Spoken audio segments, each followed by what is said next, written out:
இப்போது ஒரு சாகசம் நடைபெறப் போகின்றது. இந்த கல் சும்மா எத்தனை கிலோ வைக்கும்? 6 கிலோ கல்லை ஒரு 57 வயது வாலிபர் தலைகீழாக காலால் தூக்க போகின்றார். நீங்க செய்யுங்க மாமா, அழகா செய்வோம். 10 கிலோ 6 கிலோல 10 கிலோ இது காலால் பற்றி தூக்கி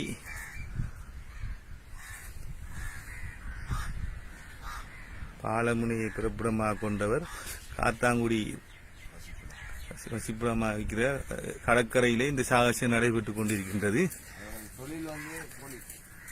இடைமறையாக உள்ள ஒரு திறமை மிக்க 57 வயது பெயர் என்று சொல்றதை விட வாலிபர் என்று சொல்லலாம்.